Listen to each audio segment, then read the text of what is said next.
Welcome to a Skyrim Addict podcast, where I will discuss my adventures and misadventures through Skyrim. Join me. Add your stories. Add your tales. Let's get into this thing.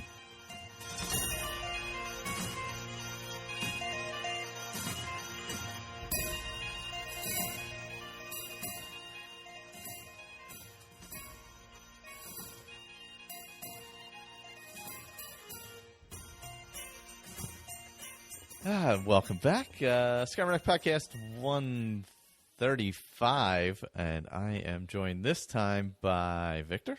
Hey, how's everybody? And possibly, was this your first time on the show, Ray? Yeah, first time on Skyrim Addict. Nice. Other than the live event where you were in the audience mostly, but right. You were there. I mean, we were all there. We were there at Philly Podfest. Yeah. Yes, I still have beer in my fridge from that. As a matter of fact, you're gonna have to get on that. Yeah. Little by little, we were picking away at it. Good. Need to get on it faster, though. We actually just brought some of them to a party, and we're able to and use some of them there as well. But good. So we had a lot of we had the Creation Club come out recently. We had survival mode, which was free. I don't know if it still is. I think it still is for a day or two, right? I think so. I think yeah. I got it for free. I hopped on my Xbox late last week and downloaded it. I forget what day that was, but it was still free then. So, oh, you know what? I have the screen pulled up right now. It's still listing it as free. So I think it's another day or so. It was like a week, I believe it was open for. So I actually grabbed it for my PC one and my Xbox One, even though I haven't played either of them yet. So, but I wanted to get it before it wasn't free anymore. Right. Yeah. So did either of you guys play with it at all? I didn't get any chance to. Ray, you did, right? Yeah, I did some. What do you think? I thought it was reasonably well implemented. I mean, with the exception of the fact that you're hungry constantly. Everything else seemed to be fine. Yeah, that I read a comment somebody made about that, and exactly the same thing happened to me. I was in Riverwood. I ate something. I ran halfway down the road to Embershard Mine, and I was hungry again. And I thought, that's ridiculous. Yeah. So. Yeah, that might be a little bit fast. Just a touch, yeah. Yeah. Especially since I ate a leg of goat roast or something. Oh, yeah. So, come on. And there's no adjustments. Is there adjustments on this one or no? Like in not that I found the other needs. Yeah, I didn't even spend enough time to look. I mean, I did it on the Xbox because I have no interest in putting it on a PC installation at all. I have plenty of other much better mods, So, and I'm not using my my SE installation much, and I don't know if Legacy is available on. I mean, if the survival mode is available in Legacy or not. You know what? I didn't even check. I'm not. I don't know. I don't. It doesn't matter. I think whether it's updated or not, I haven't noticed. But that's all I've been using the last few weeks. I guess I haven't done nearly as much as Ray has with it, but I've been reserving my SE copy for experimenting with SKSE 64. So, in fact, I forgot to look at Silverlock today before we started to see if they've got a new alpha build out. Oh. I was still sitting at the same last night. Yeah, 2.0.4, yeah. So that's been the other big thing that we talked about last time was SKSE 64 hitting, and then things have been kind of following with that, like iHUD and stuff like that. Yeah.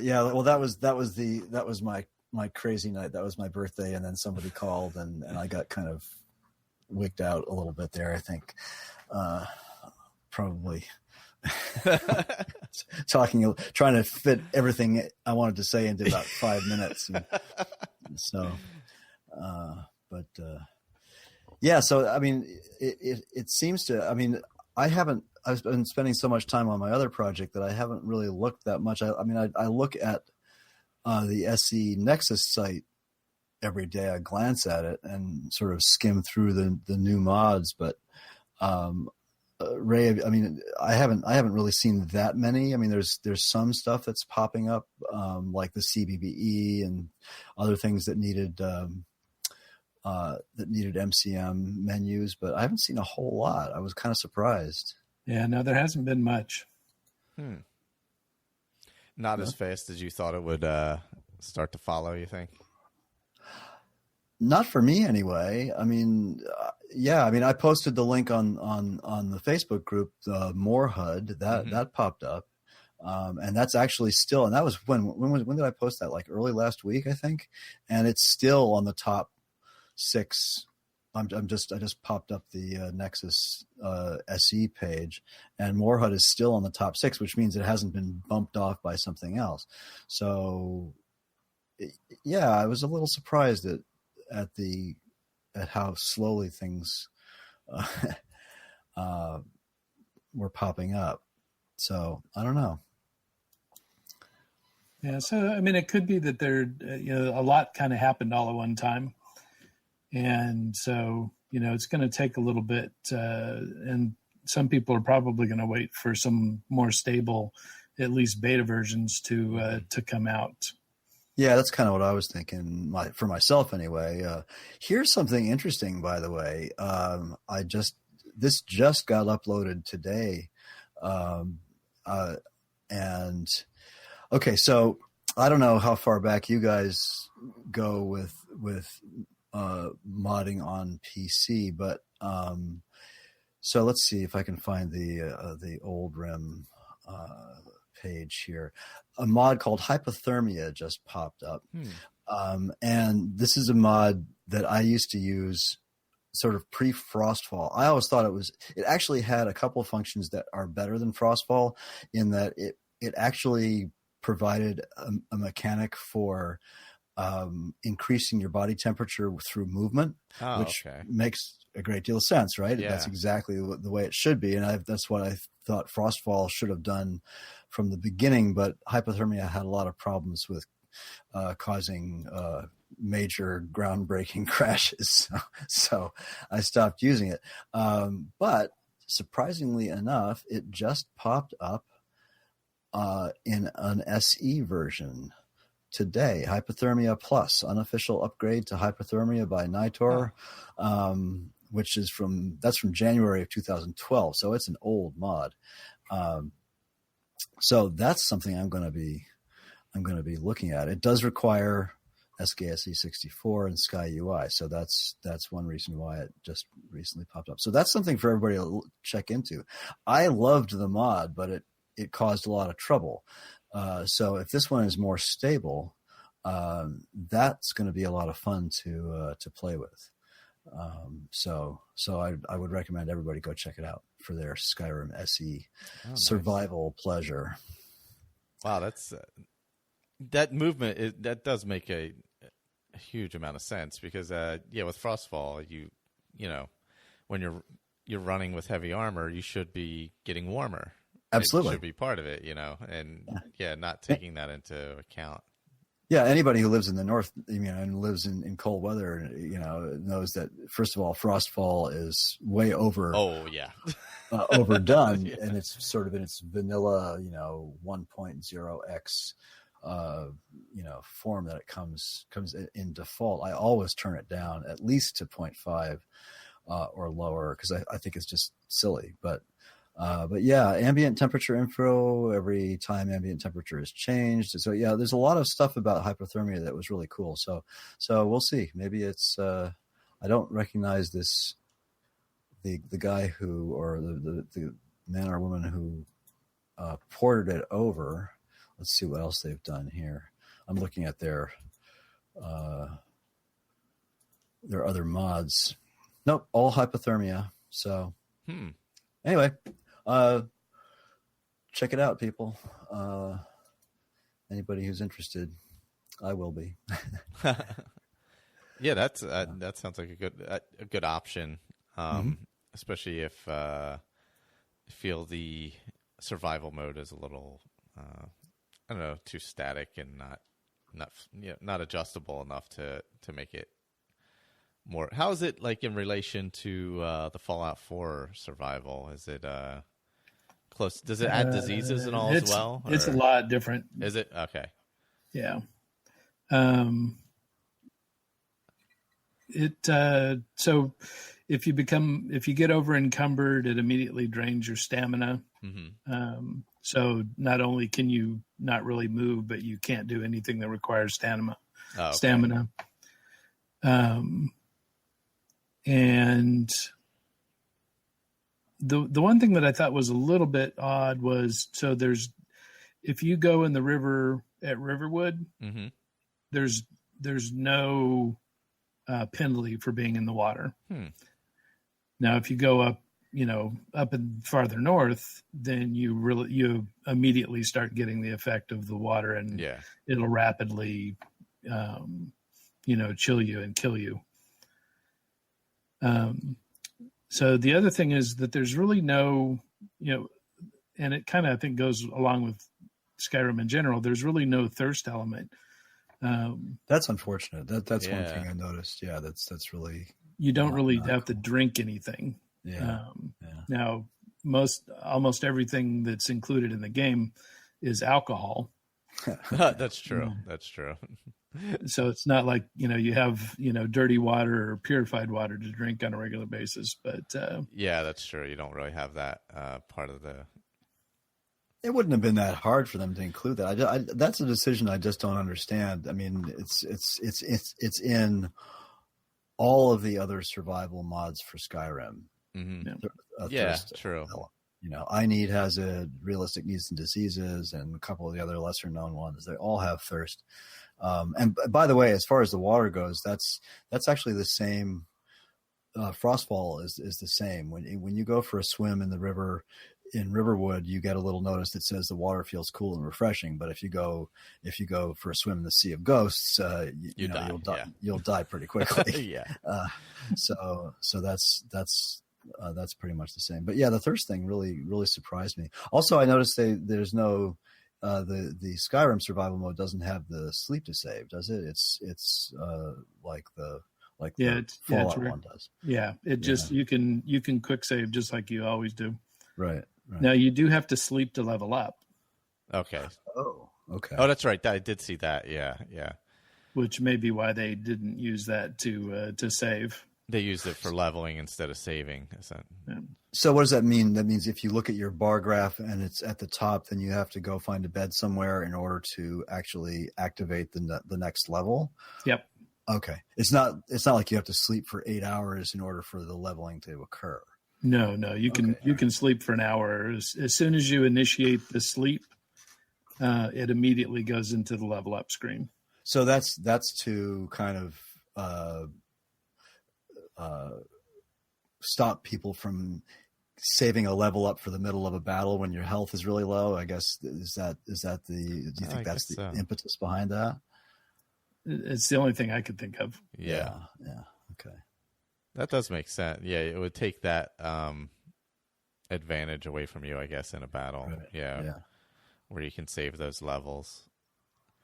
Yeah, I actually did that in the second to last episode of this current project I'm doing. I did that. I said at the beginning I went into this dungeon. I said, well, I'm going to save this level up for when I need the health. And then I completely forgot to do it. And I died like 3 or 4 times. Oh yeah. Been there. Yeah. Yeah. Yeah. Yeah, that makes sense. But you would think the drinking element you could easily add in with either rivers or wells or there's water everywhere. Yeah, there's water everywhere in the game. It's not really that none difficult. of it's irradiated. Yeah. There's that bonus also. Yeah, it just doesn't make any sense to me. But it seems like kind of a I don't want to call it slapdash, but just sort of like a quickie on their part, and without a whole lot of real thought behind it. And I don't want to cast aspersions or throw trash at them like a lot of people are. That's fine. They can do whatever they want. It's their game. But it just seems like, with all the effort that so many modders have put in, you'd think that Bethesda could come up with something better. So it's too bad. Yeah, I mean, maybe they'll upgrade it as it goes along. Hopefully. Yeah. I mean, I'm not a hater on Creation Club. I don't really care. I think it's fine as long as it doesn't. Yeah. As long as it doesn't interfere with my other mods. Yep. I don't have to. You can choose not to buy the stuff. So it's not going to stop people like Arthmore and Chesco and Cryptopeer and Enai Scion from making mods. So I don't see what the big deal is. Yeah, it just seems like another avenue is all it is, and if people use it, they use it, and if they don't, it's that's okay too. Right. I mean, I'm already contributing to a lot of those authors anyway, so I'm already paying for some of my mods. So so I don't know. Maybe people will hate me for saying that, but you can choose to pay or not, and it just doesn't seem like such a big deal.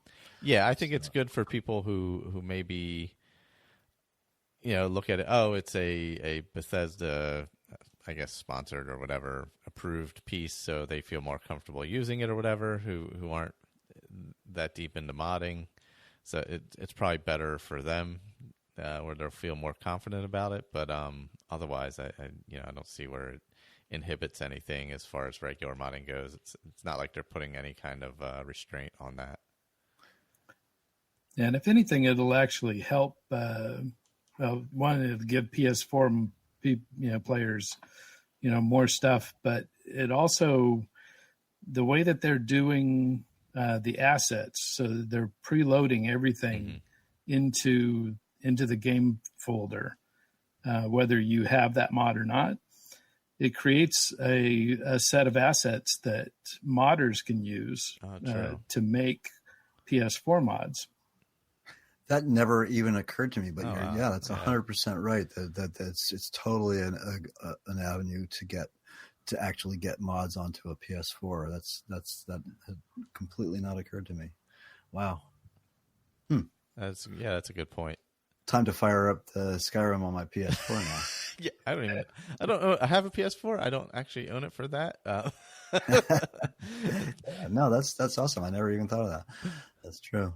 So you're saying that all of the assets, for instance, in the survival mod and all the other things that Bethesda is creating, whether it's creating it themselves or it's sponsoring somebody to do it for them, those assets are all available as, I don't know, call it APIs or whatever, for other modders to draw from?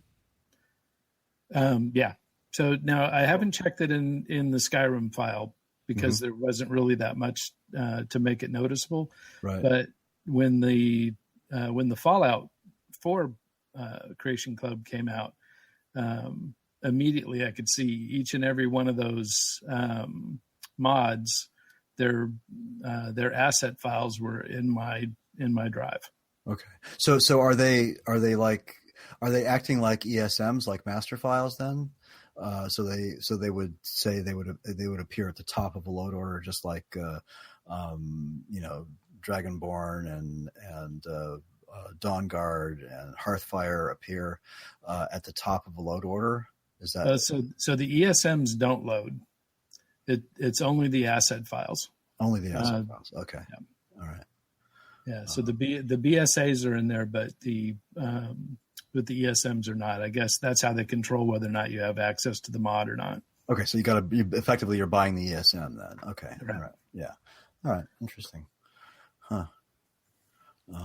And on supporting mod authors and content creators too, you're seeing a lot of videos pop up with YouTubers are really getting affected by the new demonetization tool that YouTube's running.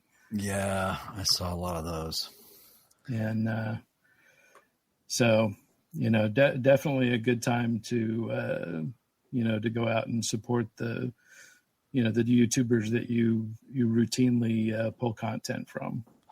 Yeah, I throw $1 or $2 a month at several YouTube creators. It's just, I mean, after a while it gets impossible. How many subscriptions do I have to YouTubers on? It's like 100 or more. I can't. Yeah. Yeah. You can I only do can't so spend them all much. money. I wish I Yeah. could. Right. But that's why. I mean, that's there's why certain I ones. buy. Sorry, go ahead. There's certain ones that you do a lot. Yeah. You know, somebody that every time their video comes up, you immediately watch it. Well, that's why I subscribe to YouTube Red, so I figure at least a little bit of something goes to the creators that way. But I don't know. I mean, so I'm not really 100% clear on exactly what's going on with that. So is this a follow on from the whole snafu with PewDiePie and all that crap, or is it something different? It's something they've been doing for a long time, but they've just they've put in new AI into their bots, and so it's hitting a lot more content. So really, the main thing that's affecting the game people is the violence piece of it. Oh, okay. And so, just handfuls of videos, basically anything with violent content, which is pretty much every Skyrim and Fallout video, is immediately demonetized. That's can ridiculous. Go in and they can ask for an audit, but in the meantime, until a Google employee has time to watch every single video, they're not going to be monetized. So what is monetized? I mean, that doesn't make any sense at all. I mean, video games are inherently violent. So it's not just Skyrim. So then anything, Destiny, Call of Duty, Battlefield 1, everything. It's all. I've even seen it hit some of the even some of the Minecraft YouTubers it's hit because of that. Just for battle mode or whatever, silly things like that. And some of them are more equipped to fight it, since whatever they may have a million. So is this an example of where they have to, if you want your video, your supposedly violent video to be remonetized, then you have to subscribe to YouTube's. You have to become a creator or something, or well, some of these were even like part of what is that? Who was the one that signed everybody? I forget what it was called, but they were even having issues. But they have a venue, they have an avenue to talk, pretty high up pretty quickly because of the level of subscribers they have and everything else. But it was even hitting them, and these are like ones that Connor watches, so they're geared to kids as it is. And I was like, it was even. I saw when it was rolled out, it was even hitting them. Huh. So it's basically an example of YouTube being sort of capitulating to a vocal. To the advertisers is essentially what it is. The advertisers complaining about their ads being served up on content that they don't feel matches their products. Yeah, well, they're perfectly happy to throw those ads on network television, which is just as violent, if not more. It's ridiculous. Exactly. Yeah. Yeah. Okay. All right. So it's another example of corporate hypocrisy. Okay, that's fine. I get it. Pretty much. Yeah. All right. Basically. Yeah, it's a weird. I'm not sure what it hits. I think maybe they're trying to stop one. The law of unintended consequences, where you want to stop one. They're trying to stop the PewDiePies of the world and end up stopping. I don't know, the Stampy Cats or whoever else. Pretty much that kind of thing. Well, and it's affected all different kinds of content. The most famous is a group of women that have a channel where they talk about violence against women, and because they talk about these intense, controversial subjects, they get flagged too, and so their content's been demonetized. Yeah, it's painting with such a broad brush that they're kind of missing the point, I think. Yeah. But I think you see that a lot when these things happen, when these changes are made. They're made so broadly that it takes so long to refine them. Right. And then, yeah, capturing in things like what Ray said. I mean, that's just obviously not what is intended here. So you have to fix something like that before you just implement it. I think that's the big issue. Yeah. Yeah. Well, I'm sure all you need to do is watch a couple of episodes of, Law and Order SVU, and you'll probably see, yeah. Like 30 seconds. Yeah, pretty much. Yeah. The opening scenes or whatever. Right. Yeah. Yeah, it's weird. I mean, you can do such targeted advertising that really are they not getting what they want, or are they just not want to, or are they just worried about specific issues that come up, Yeah. Well, they still don't get, the whole online viewership thing. Yeah, right. That's true. Right. Yeah. So yeah, it's probably more mercenary than it sounds, and trying to redirect the money where they really want it and where they really make more money. Yeah. Well, anyway, it doesn't have a whole lot to do with mods, but it's still distressing, right? Well, it's still part of it because it's it's how a lot of people see what mods they want too. Mm-hmm. You watch, whoever you enjoy watching on there, and they're playing X, Y, or Z, and they have their mod list, and then you want to go out and check it out, whether it's the Character Crusade guys or Gopher, whoever, you want to check it out. Yeah, those are the guys. I mean, the Character Crusade, I feel like Stu and those guys, they work really hard on what they do, but they don't expect to make a lot of money on it because they don't have a ton of subscribers. But somebody like Gopher, who's got 300,000 or 400,000 subscribers, that's going to hit him in the pocketbook quite hard, right? Yeah. So people like that are gonna probably go find something else to do, and that's too bad. Yeah, it's the people who are making a full living off of it where it affects it much more than, say, I don't know, whatever you want to call it, a hobbyist or somebody who really does it not expecting to make anything, but it's nice to, cover the costs, basically. Yeah, and I guess, Patreon's going to help that a little bit. Some of these guys, I know there's another one, Sorcerer Dave. I don't know if you guys know his stuff, but I think he makes probably a little bit more on Patreon, or at least the Patreon. His Patreon income has helped sort of, balance it out for him. Yeah, balance it out enough that he can make a reasonable weekly income, with a little bit of supplement.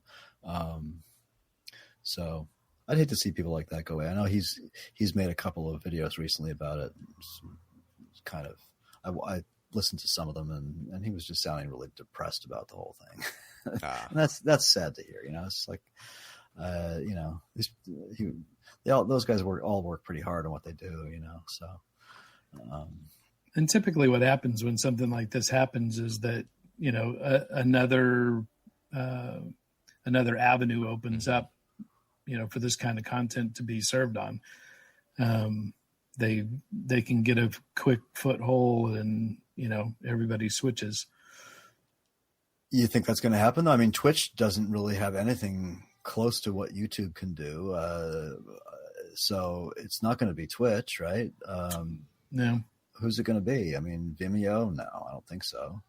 I mean, they picked up a lot of music stuff, but they don't have the game content. Yeah. So it is surprising that Twitch hasn't tried to jump on this a little more than what they have. I don't. Well, they probably just don't have. The ability. Know more about this, Ray, right? I mean, Twitch probably just simply does not have the capacity, right? They don't have Google behind them, so they don't have the storage capacity. If no, they got it. They're owned by Amazon. Yeah, they have. Oh, that's right. I forgot. They have all Amazon the storage capacity in the world. S3, yeah, duh. Yeah, I forgot. Amazon will just make 20 or 30 more data centers and sell more time on SWE. Yeah, they literally have all the capacity. Yeah, no, I totally forgot that. Yeah, because I get my free Twitch from my Amazon Prime account. Yeah, okay. That's why it is a little surprising they haven't gone after it a little more.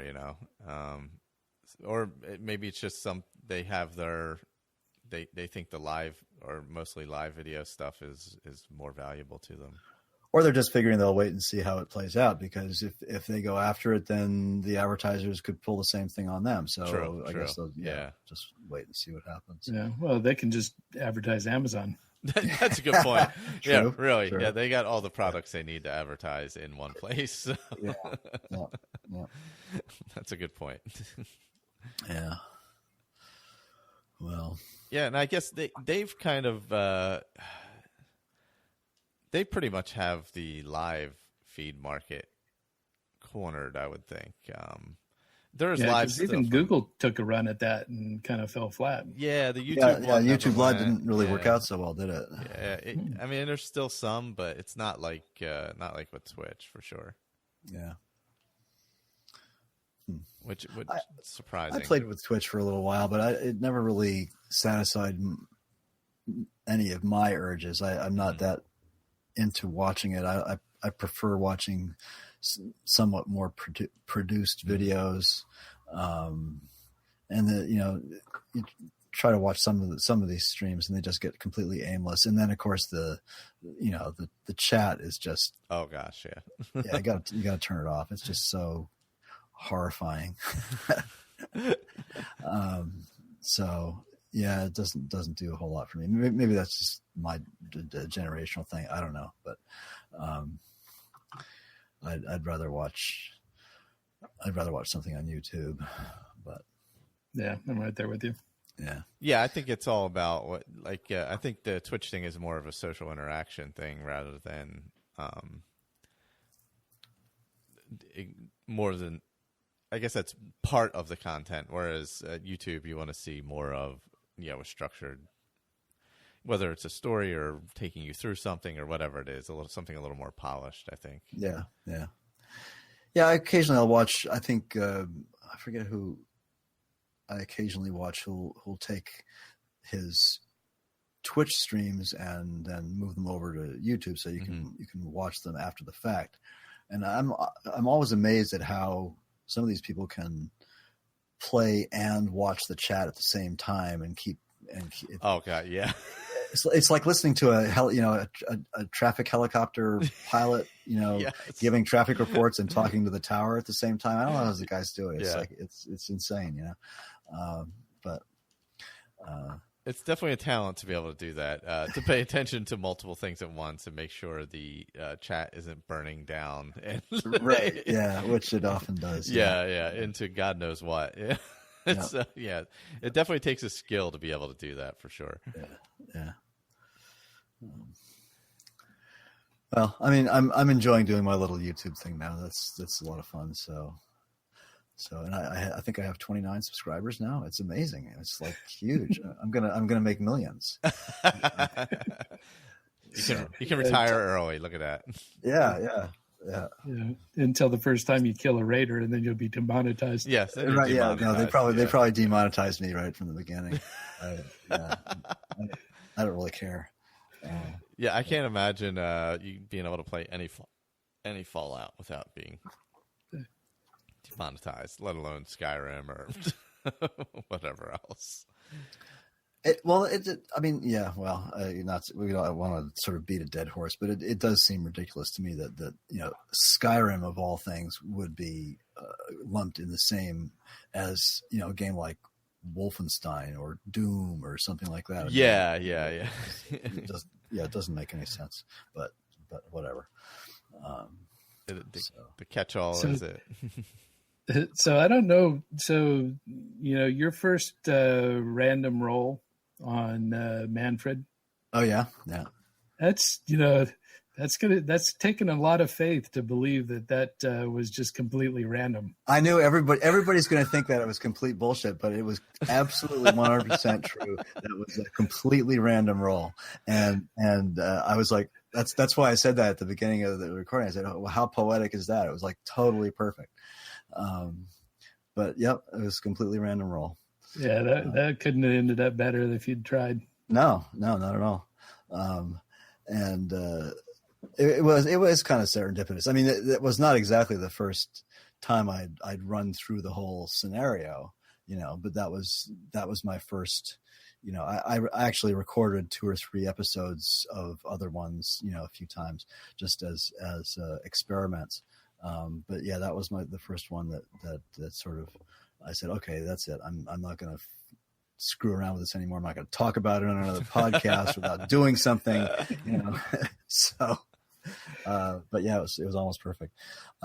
So I've finished the series now. So I've done most of the editing. I just got to run through the rest of them and get them uploaded. There's 15 episodes. Oh, nice. Nice. Yeah. So he goes to level 12. And I wanted to take him through the 10 dungeons quest part of Imperius. So, because I mean, my whole thought behind the thing was to be partially a showcase for mods, because Mod Talk I'm not good at producing audio content like that. So I thought, when Kyle and I tried, but it just, I'm not that interested in constantly, farming the Nexus and Steam for new mods and talking about them. I'd much rather, talk about, stable load orders and older mods that actually work really well together and stuff like that. And that's what it's all about. And so I figured, what the heck, but, so anyway, but I wanted to showcase that part of Imperius, which is a really great, race mod. Have you guys tried it? Used it at all? I have not. No. Yeah. No, me neither. It's got some really, really nifty stuff and really, really nice passive buffs and a couple of good active ones as well. He changes the racial abilities quite a bit, and he adds little mini quests. The Bosmer one, you have to hunt down, I think it's 10 or 20 animals. You'll hear a bird cry in the background, and then you'll see a sort of a highlighted green, whatever it is, some animal somewhere, and you got to run around and hunt that one down. And once you get 10 or 20 of them, you get it's the same idea as the Nord one. And the Nord reward for it is, it's one of those once a day things. I don't like those very much, but still it's worth doing. So I wanted to, and it also, I was showcasing the Forgotten Dungeons mod, which is kind of cool. I think that's a great way to do the mods, because you can actually see them in action, and get a good feel for them. And it's good that we have you as a good stable modder, and it's why I never talk about mods. I'm a horribly reckless modder. Well, I am too, but I mean, I that's why I love using Mod Organizer, because I can be reckless in one profile and stable in another, and that's a lot harder to do with Nexus Mod Manager. So yes, I do have some reckless profiles, but those are mostly just for crashing and burning and learning how not to. But yeah, I know what you mean, and it's easy to just say, a kid in a candy store and load up 250 mods, but and maybe during the next series, which I'm going to start recording soon, I'll talk a little bit more about making a stable load order with bashed patches and merged patches and things like that, because those are really important parts of, and using loot and stuff. But I don't want to get too dry, because people will just sort of run screaming into the hills. And, I'll go from 29 to 23 subscribers. But I think that's important though, because there's a lot of places where you can find just new mods all the time or whatever, reviews of that. But I think it's more important to find a stable game for people, because people who don't necessarily have the time to, have a bunch of different profiles and make sure this works or that works. I think a stable build is more important for them to find. Absolutely, I agree, and that's what people like Gopher and those other guys do. They're working on rock solid load orders, and they don't change them, because if they screw something up, their Let's Play is dead, Yeah. And so I thought, well, I'm not going to do that, because a lot of other people do it a hell of a lot better. So I just came up with the idea from you guys all ribbing me that I never take a character past level 20 anyway. So. Well, you made it all the way to level 12 this time. So yeah, it's 12. Yeah. So. See, you got to duck and bob. They never catch me. I don't think. Yeah.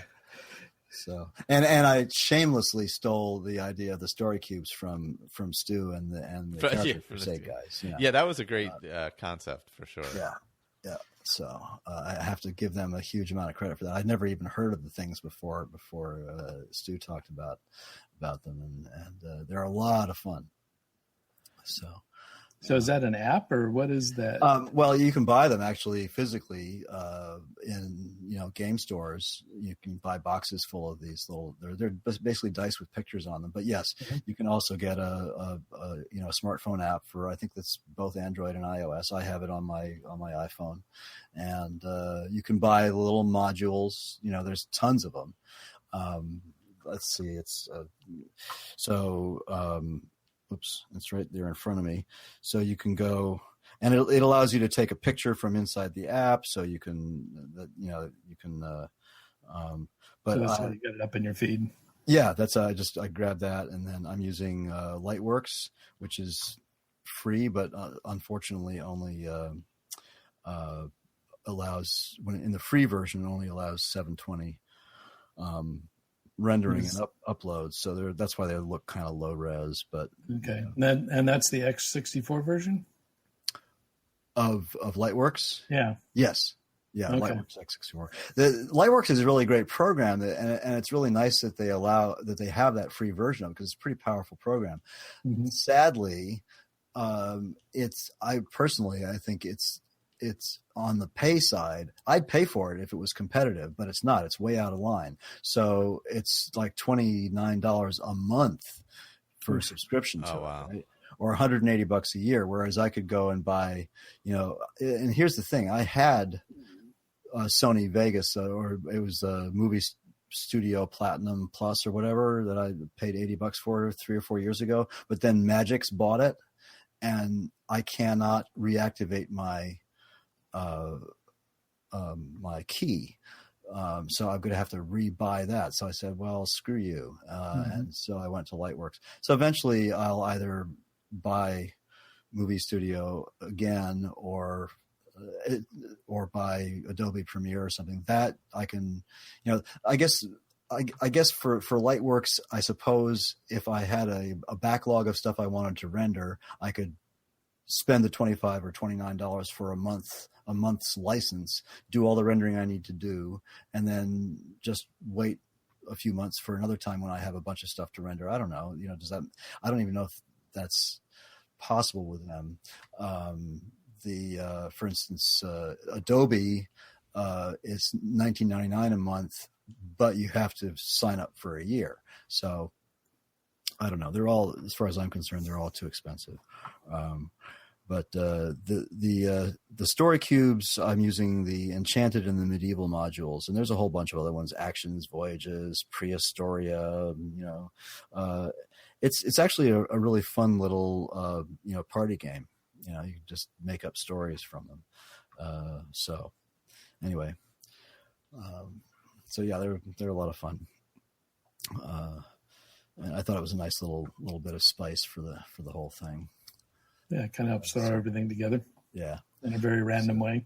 In a very random way, yeah. Well, but and it's like, so the last one, if I roll one right now, let's see. I've got let's see. There's a picture of a mirror, the same little picture of a woman with a little crown on, somebody hanging from shackles, a cart with some hay in it, a frog, and a wolf howling at the moon. So you can figure, well, yeah, I could come up with something for that. Any Skyrim character, you could do all kinds of things with those. So anyway, it's a lot of fun. And do you want to in case people don't know, let everybody know what your YouTube is? Well, the YouTube channel is, I think you can find it if you search for The Open World. It's also under my gamer name, Nathan Brazil. But I think it's listed on YouTube as The Open World now. Oh, okay. Definitely the best way is to hit that link on the Facebook page. Yeah. So I posted that earlier this evening. So yes, that goes to the playlist. So yes. So if you're in the Facebook group, do that. That'll be but yeah, search up The Open World or Nathan Brazil on YouTube, and you'll probably find me. Or Skyrim Fits and Starts. Oh, that's right. Skyrim Fits and Starts. Yes, I think that might be searchable too. I don't know. That might be. It might be through YouTube. It might be. Yeah. Unless they demonetize me, and then I'll just go stomp off and take your toys out. Yeah, I'll go make taffy or something. Go make taffy. I hear it's hot these days, so artisanal taffy is very hot these days. Absolutely. I'm sure, as is every other artisanal thing. Yeah. Pretty much at any point. I haven't even played any Skyrim in weeks because because of Oblivion. Right, you guys are doing all that. Yeah. So when I've had a little bit of free time that I've had, I've been just hopping back into that, and just because every once in a while you need that break or you kind of cleanse and then get back in. I still have my character in Bruma, in the Bruma mod. So I'll probably hop back into that one. Yeah, I've been digging that one. Yeah, I really liked it. I can't wait to really get into more of it. How far have you dug into that? Well, it's kind of tricky to because I can't really tell where the quests are. So I just go around talking to everybody that doesn't try to kill me. Yeah. That's kind of how I was too. Yeah. So I've done a few of them. I'm still trying to figure out how to find the missing artifacts from the castle. Oh yeah, I think I started that quest, but I think I was. I talked lost. to all the people in the castle, and then I'm kind of lost at where to go next. But I've found a few things. I went through my first Alien ruin. The one that's closest to the entrance, Rael or something. Oh, okay. I don't remember if I went to. I think I may have went through there. That was close to the gate, right? Or where you come through the passageway. So and I went through the cavern. Okay, you went through the cavern. I went through the cavern, couldn't find the exit, and then went through the gate. Okay, so the greatest thing about this mod is every cave and ruin and everything is so random. You get lost so quickly going through, you'll head off in one direction, and all of a sudden dead end. You'll turn around, go back the other way, dead end. Wait, I know I got in here somehow. I noticed that as well. I thought it was just me getting lost. It's not procedural though, right? It's a fixed. It's a fixed map, but it's just there's so many little twists and turns, and you get off in these little sub caverns, and I was going through that first cave, and I wandered into a section and immediately got killed by a bunch of goblins. Ooh. And so it restarted me, and I start wandering through. I could not find those goblins again to save my life. Do you this is a complete sort of nerdy aside, but do you recognize the goblins? Did they use the goblins from Immersive Creatures, or did they make their own goblins? Because I know they've been working with a lot of different modders on that project. So yeah, I haven't seen Immersive Creatures, so I'm not certain. Yeah. But yeah, they have several. They have the goblins, they have the ogres, okay, and the minotaurs. Oh, yeah, okay. yeah. Actually, that brings up something, and I think I've mentioned him on during my Skyrim Fits and Starts, and I think I've mentioned him before on this podcast, but I want to do it again. Speaking of creatures, there's an active modder out there right now by the name of Mihail, Mihail. Go check out his stuff. It's awesome. There's and he's got minotaurs and centaurs and bolgans and all kinds of amazing, sometimes lore friendly, sometimes slightly not, creatures that he's constantly, and he's extremely active. I have a whole ton of them, and I found centaurs in the Imperial Civil War army camps. So they're well integrated into the game. It's so very cool. Sorry, that was a bit of an aside from Bruma, nice. But yeah, go look up Mihail. A lot of his stuff, most of it is brought out for Legacy first, and there are SE versions of some of it, and I think I've even seen a couple on Xbox as well. So they sort of filter their way down through the. But yeah, go check them out. The Minotaurs are insane. They're extremely hard to kill. Well, they're sort of like they're like he's sort of they're a bit of a combination between a giant and a troll. So they have God. The power of a giant. They wield these big, huge, like a thresher maul kind of hammer, but they regenerate health almost instantaneously. So you have to have some very, very powerful magic or really powerful Daedric weapons to take them down fast. Wow. Yeah.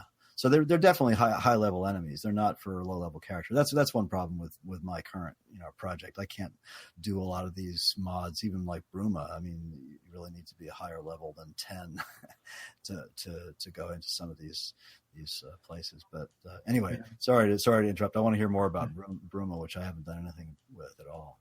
Well, and so I had a little bit of trouble getting started because I thought you could go through any gate. And so I had tried to go through the gate at outside of Falkreath. And okay.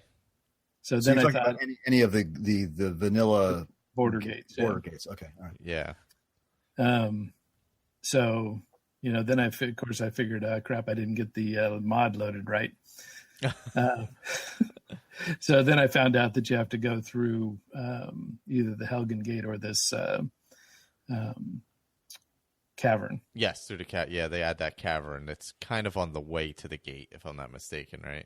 Yeah. So it's sort of like a Dayspring Canyon kind of thing to get to Dawnguard is except with lots of enemies. Yeah, yeah. Yeah, that was a very long cavern. Well, and you'd go down one of these, these side caverns to, thinking you were going the right way. Fight, and then get to a dead end. You're like, oh crap. Turn around and go back, and then go down this next one. Fight, and then so it was definitely a challenge. I was level 4 when I went in, and I knew I wanted to go in early, but I didn't really, I figured I would go with a OP character. So I have a Khajiit named Bruma. So it just makes it easier to find him when I go through my character list.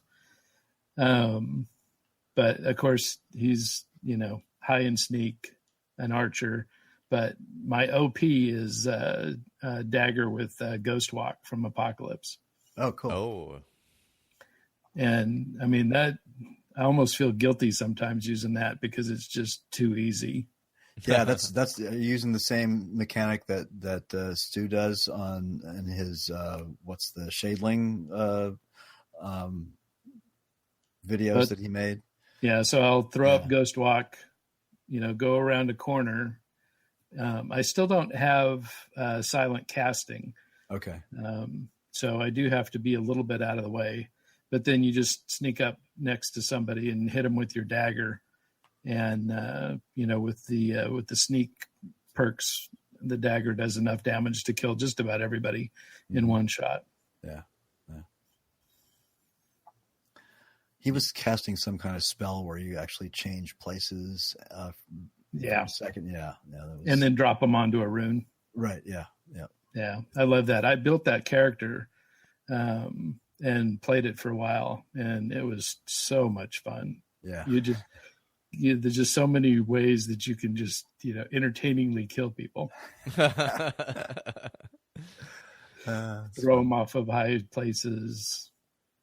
I've been discovering, recently, there's a YouTuber calls himself Zero Period.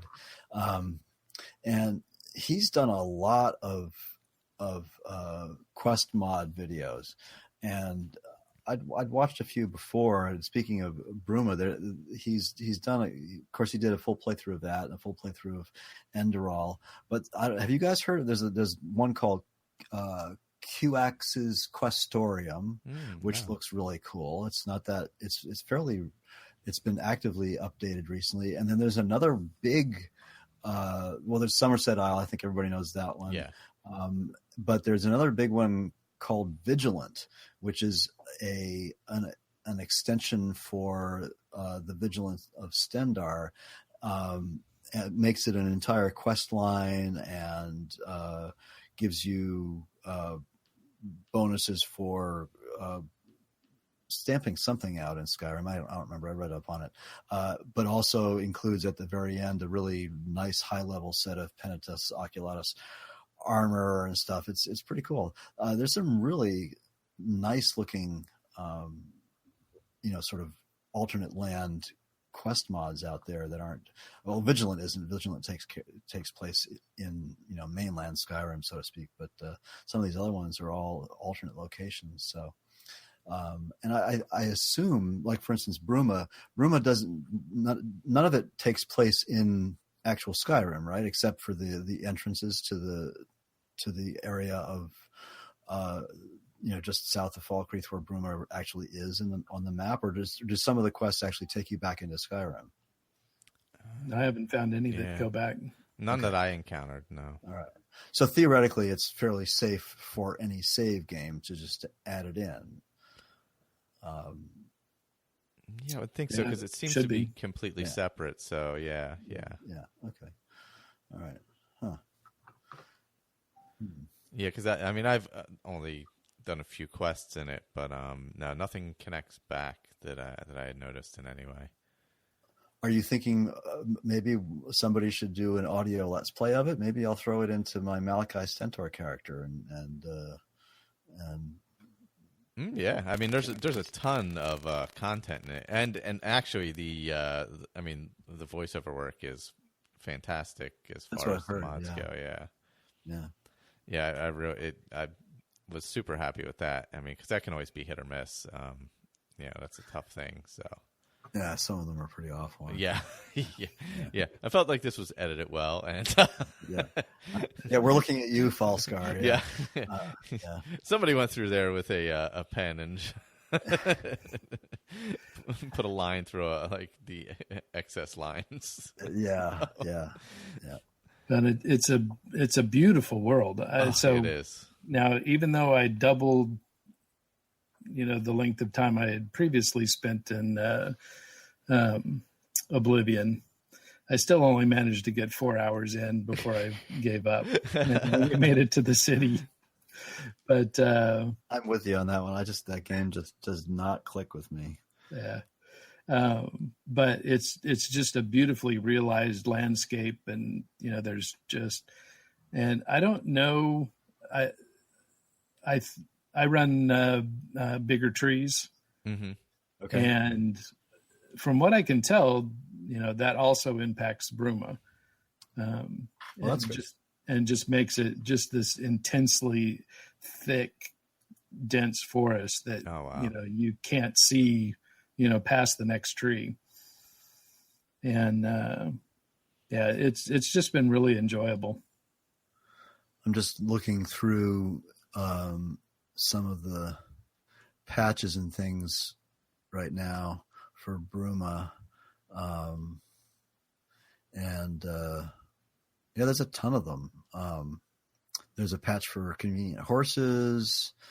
So you can use convenient horses in Bruma. I know there's one for Ordinator. Yep, I just scrolled past that. Yep. I'm not using that one. I don't really. It from what I read, it only impacts one of the speech perks. So you don't really need the patch, is what you're saying? Yeah. Yeah. Okay. All right. Because it just talks about affecting this one specific perk in Ordinator. Yeah. So there's also a extension for Live Another Life that drops saw in. that. Yeah. Oh, where you can start out in Bruma? Yeah. Oh, nice. I haven't been to this Alien Ruin, but one of them that it drops you into is an Alien Ruin. Ah. And those things are tough. Yeah, it's like being dropped into Blackreach. Oh, yeah. The random start in there that is very tough. Yeah. Yeah. You pretty much have to know. Well, I think the last time I did that and sort of randomly got dropped into Blackreach. Luckily, I sort of knew my way out of. Is it Sindelian? I think that's his name. Out of that little house there. I knew exactly where to go to the Tower of Mazark or whatever it is. I just dashed for it and got the hell out of there as fast as I could. Yeah, if you can make a run for it, you might be all right. Yeah, that's pretty much your options. You get past that sphere right outside the door. Yeah, I know. It's just standing right there. Yeah. Yep. That's the tough one. Is the sphere. So see the Bruma. There's a SMIM patch. There's a lots of stuff. Yeah, those are two I probably should be running because I did notice that I don't get any weather. Let's see, patch for adding support. Yeah, it's just that's all it is. It doesn't really give a whole lot more detail as to exactly what it does, but just. And I loaded two player homes, and one of them is just outside the border of the game. Oh, right. It's like, what the heck? You can see it. It's right there, but you can't get to it. Oh, no. Yeah. That's weird. Yeah. Are these are specifically for Bruma, or are there other homes? Well, that's what they say, but okay. But then when you read, the comments, oh yeah, you got to go into your INI and change, borders to 0. Oh, right. There's actually a couple of mods to do that too, that you have to use for well, of course now I can't remember exactly what it is, but there is a mod, a border opening mod. Maybe you need that. Let's see if I can. Sorry, see if I can find it in my mod organizer list here. So it places the player home just on the mainland side of Skyrim as opposed to Bruma. Well, no, it's actually the Cyrodiil. It's even on. It's beyond the border of that. Beyond Bruma. Oh, geez, beyond Bruma. Yeah, the beyond Bruma mod. So I loaded another one, and this one I don't know where it is, and it doesn't have a marker. The other one at least had a marker. Yeah, so you at least had a concept of where it was at. Yeah. So the other one, so it shows up on the map. You see it. I click on it to fast travel, and the screen goes black, and then boom, you're right back in Bruma. Oh, jeez. I'm like, wait, what happened? Did I just leave here? So then I ran all the way down the hill and got right up to it. Oh, gosh. And just couldn't quite make it the rest of the way. Just couldn't quite get there. Nope. I wonder what the limitation was that would cause them to have to do that. Is there some reason for having to build it out there like that? Or no, there's plenty of open space. Yeah, I noticed. So, it's not like everything's tightly packed together in the mod in any way. So I came across a space, so, you're at the edge of the woods and then it just kind of becomes blank. You know, there's a texture for the ground, but there's no rocks, no trees, nothing. And then there's this big statue that I'll have to throw up a picture and see if anybody knows what the statue is. But it's, you know, it's clear, and, you know, they indicate that there's going to be more pieces to this mod that'll open up new sections of the Cyrodiil map. So that could be like an entrance to somewhere else or something like that. Yeah. Well, it used to be back in the day, you could actually walk off the map on your Xbox 360. I remember doing that a few times. There were a couple of spots down in Falkreath area where you could actually just keep walking. The mod I was thinking of is called Skyrim Borders Disabled. And so all it does is it disables the invisible walls. And it is used, I believe, Rigmor Bruma requires it, or did at one time anyway. So it says the player can use it to cross borders, and modders can use this plugin for their mods. So for anybody's reference, there is that. It's on the Legacy Skyrim. I assume it's available. Yeah, it's available for SE as well. Skyrim Borders Disabled. Oh, okay, it's available for both. Yeah, you might want to check that out. See if it helps.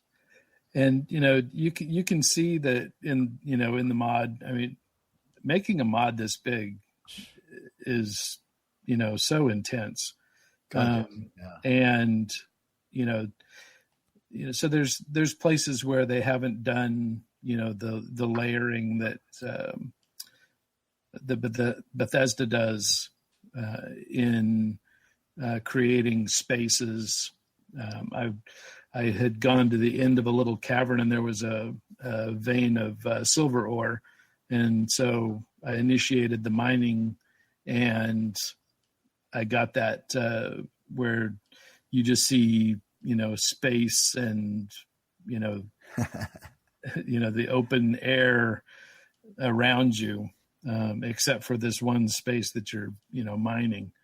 But as soon as you finish that, it goes back to the, you know, to the regular view. And, you know, that takes so many additional unseen layers in the creation of that space that, you know, most modders don't have the time to, you know, to go through and do that. Right. Yeah. Yeah. Those are still fun to find, though.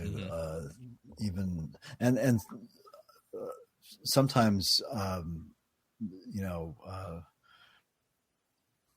even mods will cause that to happen in the vanilla Skyrim, you know, so you'll get an opening like that. You can see out of the world. There used to be a spot way down on the southern border. There's one of the last little dungeon caves down there. There's actually a quest, a Radiant quest that ends up in there. There's a named orc who's working at I think it's an alchemy table or an enchanting table. I can't remember what his name is, but you get in there, and there used to be a spot just above the table he's working on where there's a little crack in the rock, and you could jump up there and then fall out of the world and walk around underneath Skyrim, sort of endlessly on the floor of the game, as it were. Yeah. Well, and that's like if you're not running the unofficial patch, you can jump out of Whiterun. Yep, and find the chest. Yeah. Yep. Oh yeah, yeah. God, I haven't done that in ages. Yeah. And the funny thing is that all the unofficial patch does is move that barrel. Oh, is that all it does? Oh, really? Yeah. I thought it like put an invisible wall up or something like that. No, they move the barrel so you can't make it over that wall. I'll bet I can, because I have a little a really nice little SKSE plugin called Better Jumping. I use it all the time. I talk about it on my Let's Play there, but it enables a double tap, so you can double jump. So you can actually do a little bit of parkour in Skyrim, which is sorely needed. You know, well, that's my whole mountain climbing style is just constantly banging on the space bar, spamming the space bar. Yeah. Well, at least I mean, even with better jumping, if your character is not still, in other words, if they're sliding at all, as you know, you can't jump. If there's any motion at all, you can't jump again. But as long as you can make them come to rest, you can double tap and get a little extra height out of your next jump. So speaking of which, just as a quick aside, I was watching today while I was rendering a couple of videos. I found a glitch-free record completion of Skyrim. In other words, not using the barrel glitches where you can pass through walls and stuff like that. So this person using no glitches at all, straight through, hour and 23 minutes. From the cart ride to Sovngarde. Whoa! Really? Yeah, it's pretty amazing. Check it out. So it's got to be the end of the cart ride, because the cart ride's about an hour and a half, isn't it? Actually, no. I think all of these, right. All of these start when you're allowed to take control of your character, which is basically after the head chopping scene and the Alduin comes and you run into the tower there. That's when they all start. But most of them, pick up a kettle or a barrel or something like that and use that to pass through walls and things. Right. This guy is completely straight up, and he does some interesting little tricks where he's constantly running, so he's running out of stamina all the time. So he's every time he runs out of stamina, he'll stop, wait an hour, and keep running. So and it doesn't take that long. So you just stop, hit wait an hour, go. So it's like just 2 clicks, and you're done, and you just keep running. It does the same thing with the horse. There's a couple other cool little spots. He's got the routes all planned out. It's very cool. I love watching these fast runs, especially games I know, and you learn all these little tricks. You should look that up. It's something you can watch over time. Watch 10 or 15 minutes of it, and it's like I said, it's an hour and 23 minutes long. So it's pretty amazing feat. Yeah, I don't think I've ever really watched any of the speed runs. I have to check that out. That seems crazy. Yeah. They're fun. Games Done Quick is where you find most of them, but this guy is different. Was it an hour and 20 something minutes? Wow. Yeah, hour and 23. That's fast. Jesus. Yeah. I'll find him here. Hang on a second. I mean, what do you get there? Like level 1? No. Yeah. Well, I don't know, because I haven't finished watching it yet. But his YouTube name is Knife Chamber. And it's on Legendary. So Skyrim Legendary difficulty, glitchless, 1 hour 28:08 world record speed run that was done a year ago. And done on Legendary. Knife Chamber, KNIFE, knife. Oh, that sounds pretty cool. I'll have to look that up. Wow. Yeah. On Legendary, no less. Yeah. Yeah, on Legendary, yeah. Jeez. But yeah, watching stuff like that always gives you little tricks, Yeah, so, yeah, that's true. Even if you don't want to, because doing something like that takes hours of practice and yeah, it's not just the hour. Yeah. Oh my God, Yeah, it probably takes 40 hours of planning to do the hour and 28-minute run. So right. Yeah, he's probably like 14 and he did it on his summer vacation or something. Yeah, but still, it's an amazing feat. That is impressive for sure. Yeah, because you got to have every little detail mapped out. Yep. Yeah. Well, and there's enough randomness in the game that you've got to be able to, roll with the punches too. Yeah, right. Yeah, absolutely. Yeah, because you have to kill Myrmilnir. You have to kill the Overlord in Bleak Falls Barrow. Mm-hmm. You can't glitch out of those because. There are anything could screw it up.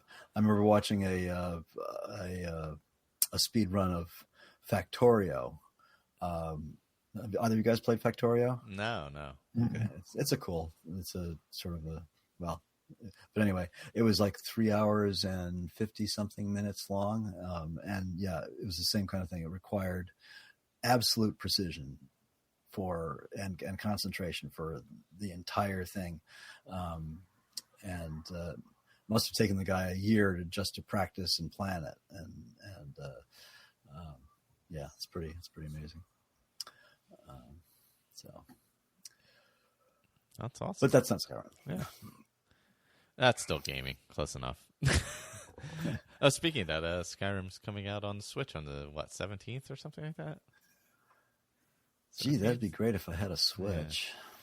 Yeah. I have it pre-ordered. I got to admit, and guilty. Yeah. Well, they're finally down to playing it on PC. Yeah. I figured I have the Switch. I gotta try it and see how it goes on there. I have to. It's just curiosity is just killing me. There won't be any mods though, correct? Yeah, no, I can't imagine it would be. No, yeah. I don't see how that would be possible on there. From what I've seen, you're going to need a mod to make it not look like a cartoon. Oh yeah, that whole thing. Yeah. I don't know what it's actually gonna. Is that what it's actually gonna look like, or was that the whole? I have no idea. I think that was just a myth. I think that was just yeah.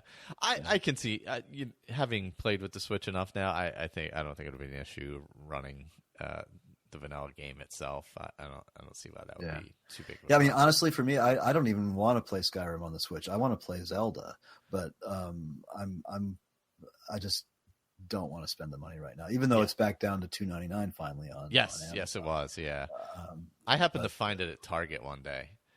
And I was like, "Oh, Connor really wants this. Let me grab this." Well, that's what I told Renee anyway. Sure, and then, excuse. She was like, "Yeah, sure. Yeah, that's why you bought that." Yeah. To be fair, he does have a profile on there, but just always on restriction. Yeah. I mean, look, he may not get to play it that often, but he has it. But no, I think the only thing I've picked up for it so far is Mario Kart, and I did pick up Stardew Valley because I really enjoy that. That's a fun game. Yeah, and it's perfect for like that little handheld because you can just kind of take it with you, and it works real well. Speaking of Stardew Valley, sorry for yet another aside. Have you tried Starbound? No, I have not. Oh, no. Check it out. Starbound. Awesome. Let's look that up.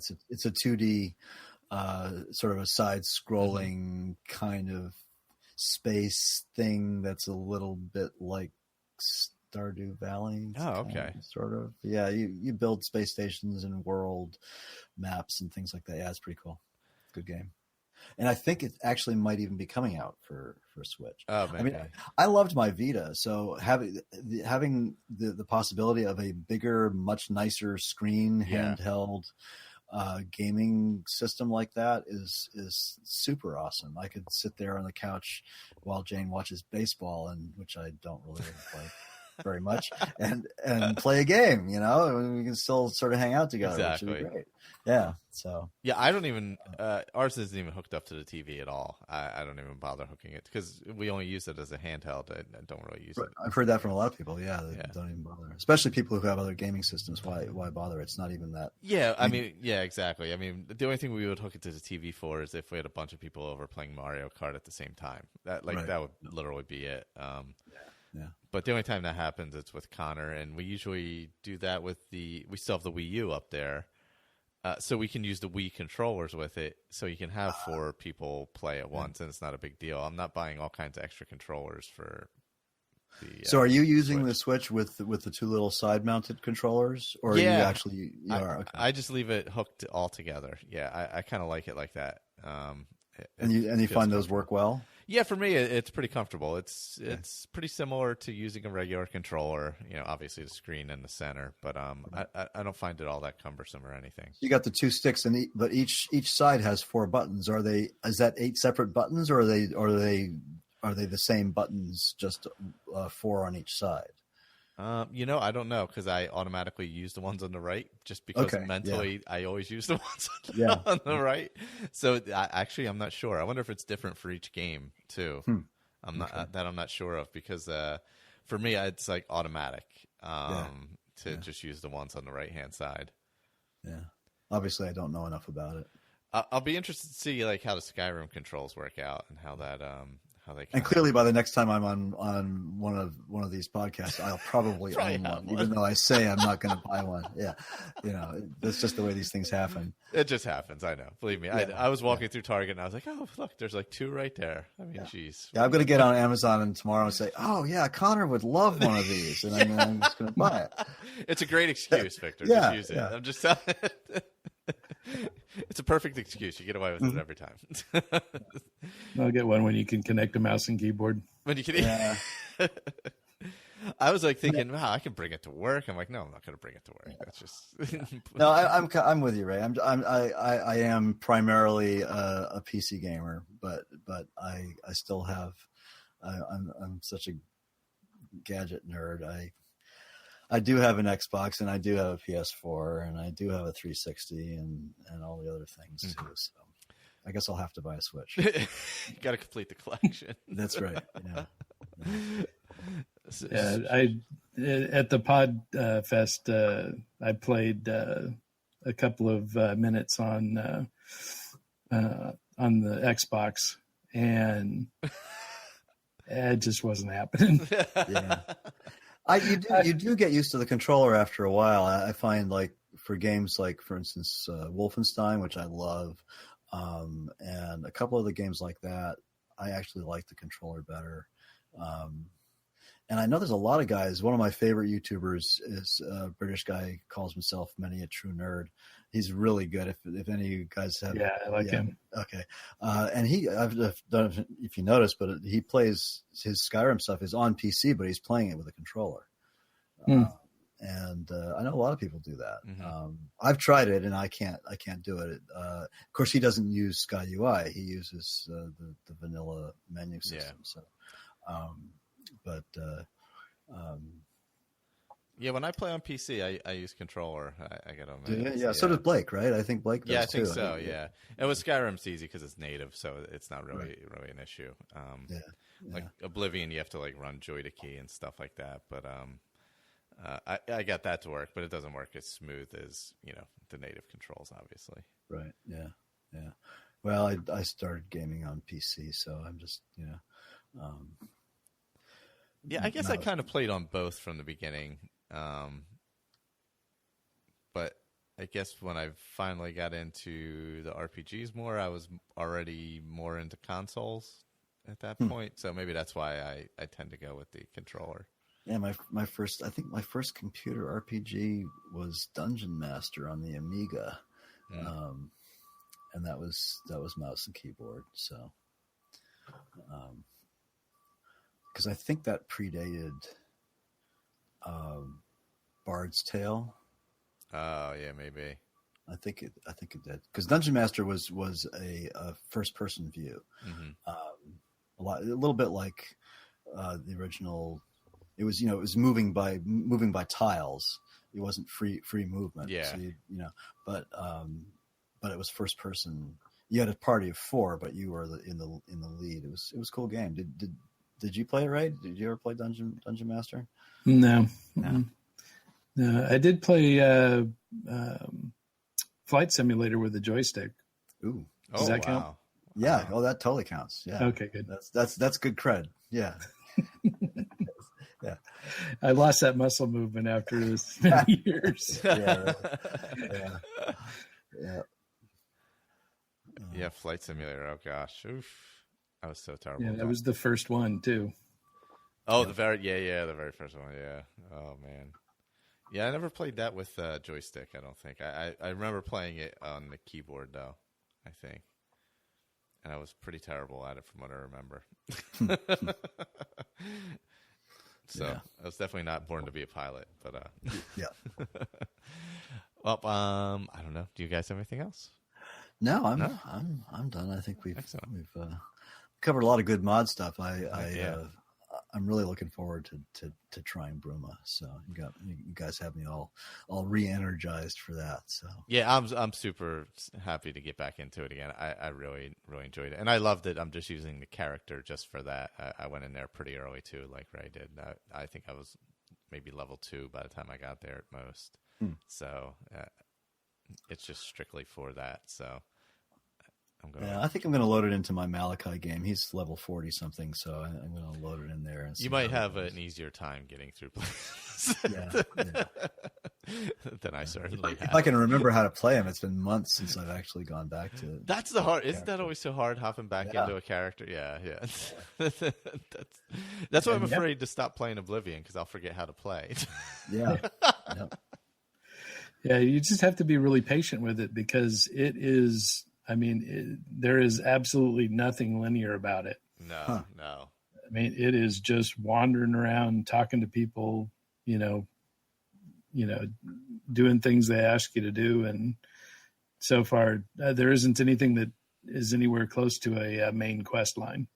Oh, okay. I was about to say sort of like Skyrim was when you first played it, but there was always a main quest line to go after. For that. Yeah, that's true. I don't think I've come across like a main quest either. No. Wow. That's odd. I wonder if there is one. That's a good question. I keep asking people and nobody comes up with anything. Yeah, there's no thing that ties everybody together where they're like, well, you should ask about this. No, that doesn't come up. That's a good point. Huh. Okay. Well, that's good to know going in, though.